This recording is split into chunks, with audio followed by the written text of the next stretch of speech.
Terrell Thomas, These Urban Times, and today we're sitting down with a young lady who I had the pleasure of meeting I'll say about a month or so ago, maybe a little bit more than a month, actually at a Black media mixer.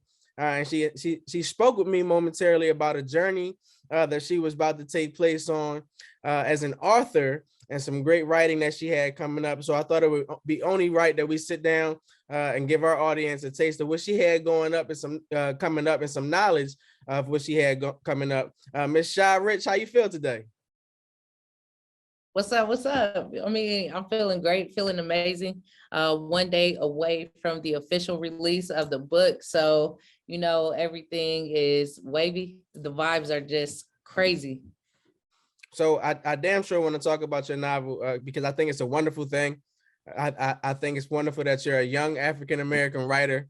That's a beautiful thing. And I'm looking forward to seeing not only, what happens with this novel here, but what happens with your writing in the near future. But you're originally from Michigan.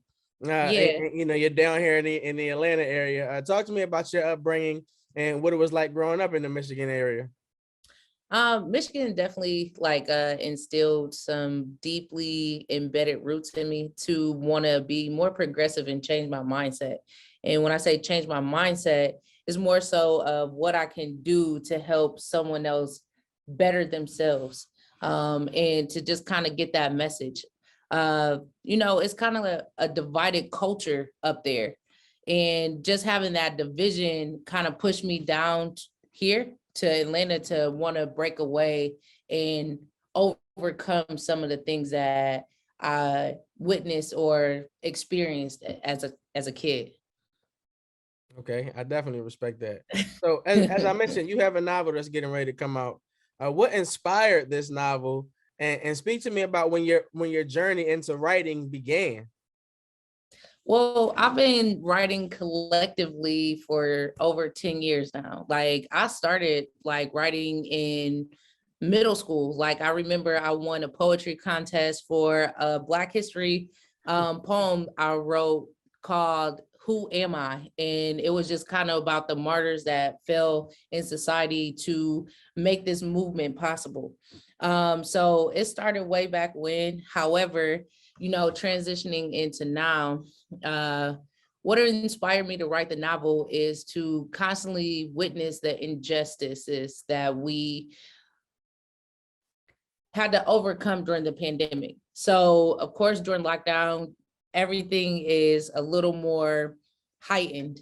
We got a little more sensitive to things that were happening to us. We got a little more aware. We became more woke. And, using our smartphones and stuff as a tool to utilize, hey, this is what's going on. This is how a day in a life can change. You just walk into your regular corner store and, things just come out of nowhere happening. So it was when George Floyd and Ahmaud Arbery were heavily saturated in the news that gave me that momentum. Like a lot of my friends were pouring out, going to protests, writing. We were coming together as a people, and we were finally seeing the common interest, the common ground, which was like, we have to unite. Like over all this time of Martin Luther King, like we've been kind of dormant in the culture. We've had some awakenings and some movements from here to there. However, we're still not moving as a collective. So of course, writing a novel is just getting that broader message out of like, hey, we got to come back to what we know. We got to come back to our roots. We got to start with ourselves. We got to love ourselves first before we can kind of expand and contract. But it was pretty much my ideal and breakdown of my political message of everything that was going on. Hence the title, A Modern Day Lynching. Over time, lynching has surpassed what we know from the regular 13 loops in a noose to, the black and blue uniforms, to, the gun, to the gavel in the courtroom and the scales of justice. Like lynching has evolved in present day. Well said, definitely well said. And I also understand this is just the beginning. This will be one of a trilogy. So dive a little bit deeper into what we can look forward to in the trilogy and what this base will set up, what the first novel will set up. Okay, so first novel is just pretty much an introduction. Is to kind of get your mind um, to open up to other ideas. Like I said, is, you know, whether you just want to read the words on the page or you want to read in between the lines, there's a message there for everybody. And it's what you gravitate towards, is what you hold and you pull in. So it's just to expand your mind. So the novel allows you to take a journey. So I expose you to a lot of different things in the first book. Book two will dive deeper into the past, the history of the 1960s, and you know, the martyr of Martin Luther King, JFK. So it'll dive deeper into that facet. And then novel three will bring you back to current time of like, hey, you know, this is what we deal with in the courtroom. This is how we go about certain things. This is how certain cases are done. You know, like I do a lot of research, and I picked up a couple books to like research and just nourish my mind with court cases in history that surrounded lynching, you know, so to just kind of see where it fell off, see what happened, like the idea of men of like, okay, why isn't the rope more suitable anymore? Like, why did it evolve? And what was the natural causing? So with the novels, of course, it created a foundation. Like I said, pandemic brought out different characteristics of us, because it was just like, all right, you know, if the world is shut down, what's your hustle? What you doing? How you moving? How you eating? How you sleeping? So it just really like put fire in, gave me a different kind of mindset and momentum. Like I said, the message in the book is unity. We have to come together collectively. And in addition to that, like that got me moving on certain wavelengths. Like last year, I wanted to put together like a Juneteenth event, just to kind of reiterate certain things in our culture that fell off, like Black Wall Street. You know, people don't really understand that that really existed. And from a financial basis, just doing my research and history, like we're fourth to last on the wealth chain, you know, and that's bothersome because I have a voice, and my voice is to inspire people to change and have an understanding that this direction that we're going in of being divided amongst our culture is not helping anybody. So with that being said, my mentor, my mentor, he owns a digital company. Okay. And like I said, I really wanted to make a splash in the pond last year, throwing a Juneteenth, this is the culture event. And it kind of fell through, you know, as far as me getting my message out there. So, I mean, DCX like has allowed me to create a platform and an academy for our people to come together to be educated going forward on a financial basis. So yes, the message is unity, but we have to unify on all fronts, not just on the creative aspect. It's other things out there that we need to do and stop withholding certain informations from each other in order for this movement to collectively come together so we can pass the torch to others so we can excel.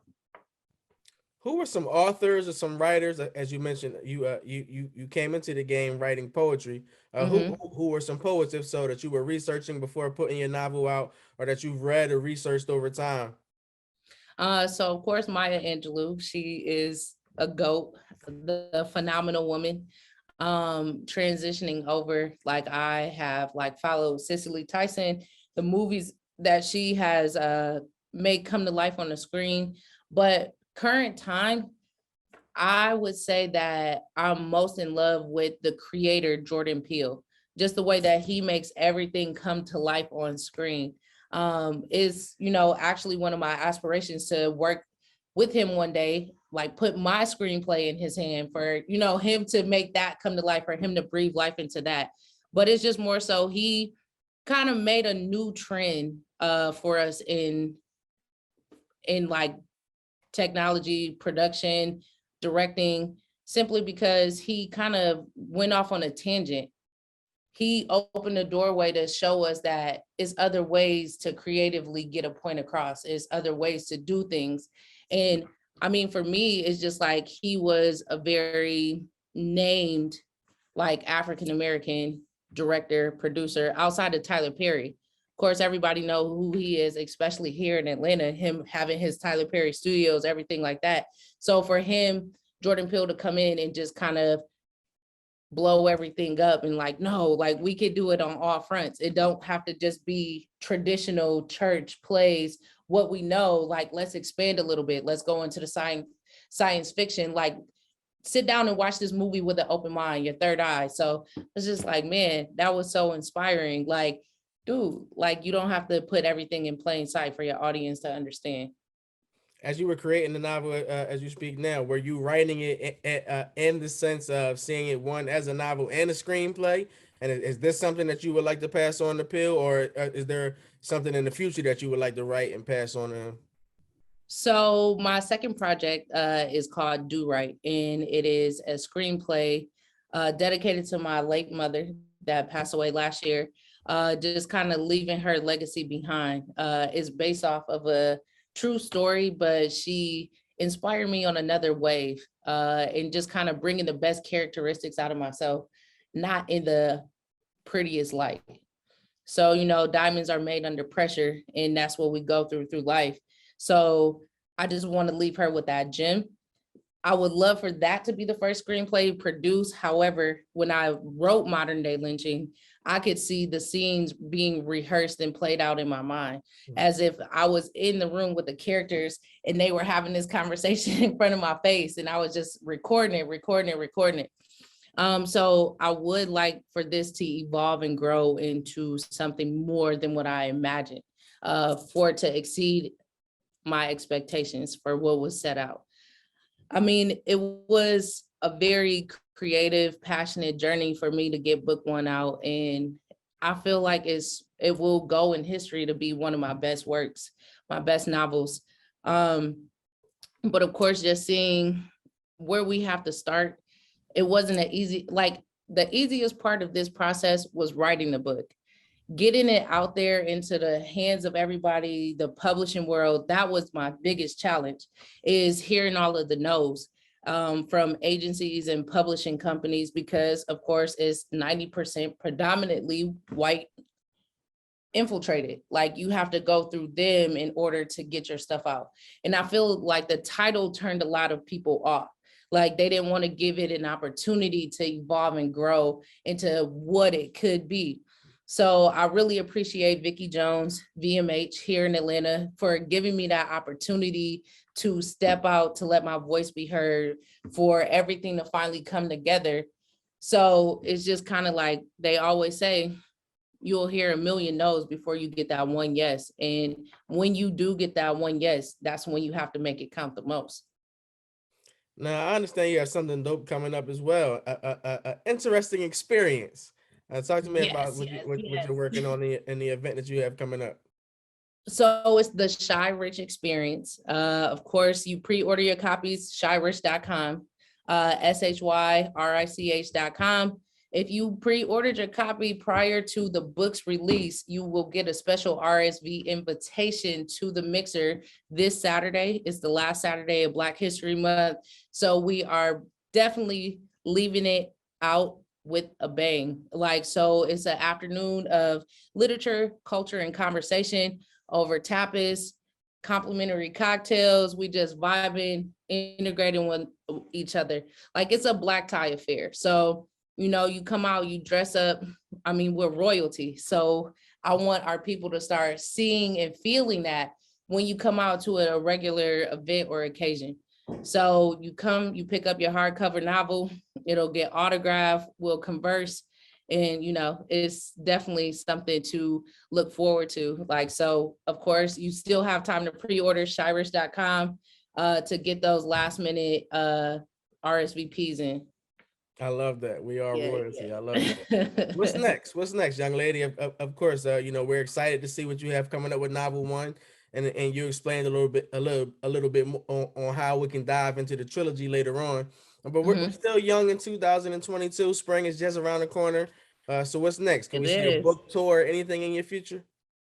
So in addition to a book tour, of course, with me wanting to give out my message of unity and showing young African Americans, Black Americans in minorities of like how to make treadway. I have actually a tour coming up with DCXG Academy, just, you know, traveling around the country, getting that message out like, hey, like young Black queens and kings, like, let's get it together. Let me teach you how to start your own enterprise. If you want to or ever thought about taking a dip in the entrepreneurial pond, this is where you need to start. Come through my school, take these classes, take these lessons so you can set that foundation up. It's more so a trade, you know, you don't have to go to an expensive $30,000 tuition university to get the experiences in life, to enrich yourself in the culture. And, you know, we want to create that wealth chain amongst our people in order to like reinstill our wealth in our culture. Like I want to change history. I want to change the projections of, you know, 2050, like our wealth in the Black community is set to hit zero. So that takes the richest person from the poorest person, and we're bringing it up average to zero. So in addition to that, of course, I mean, I'm a creative by nature, so I'll just continuously hitting the pen to the paper. But of course, like I really want to inspire and change people's lives because opportunities don't really come knocking, you know, and I just want to create the opportunity for our people to kind of surpass and exceed what's projected. Please let our audience know once again how they can pre-order the book or how they can just order the book, period. All right, so shyrich.com, of course, that will transition into a regular storefront after the pre-order time has expired. Right. Shyrich.com. You can find me on Amazon.com. You can order your book through there. Of course, it takes 2 to 3 days for shipping. Barnes and Nobles. If you have a Nook from Barnes and Nobles, you can get the ebook copy on there. You get Kindle Fire. It's all digital. You know, we hitting the digital age.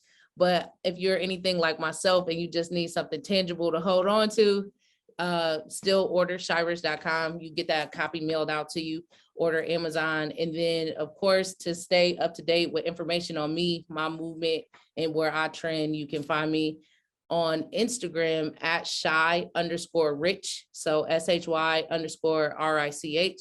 And you can find me LinkedIn, Twitter, Facebook, Shy Rich. It's been wonderful to sit down with you today. It's wonderful to see you again. We're looking forward to the novel dropping and looking forward to staying in tune and monitoring your great future because there's a lot going on. And when you do put that movie out, I need a role somewhere up in that thing. I see you. Yeah, you remind me of my brother. I feel like you'll fit that billy right there. I would love that. Keep doing great things. Please keep doing great things. It's inspiring to see. It's wonderful to see. And we'll definitely continue to support you this way. Just one more time, tell our audience how to follow you on social media. All right, Instagram at shy_rich. And then, of course, if you have issues with that, shyrich.com. All of my social media handles are at the bottom of my page, and you will have no issues clicking on the links, finding my interviews that I've done with other podcasts on Spotify, on SoundCloud. And then, of course, where can we find the Urban Times? Yes, indeed. You can check our interview out on These Urban Times, and we'll be bringing you a lot more from Ms. Shy Rich on These Urban Times. Peace and blessings. All right. Thank you, Terrell. Yep.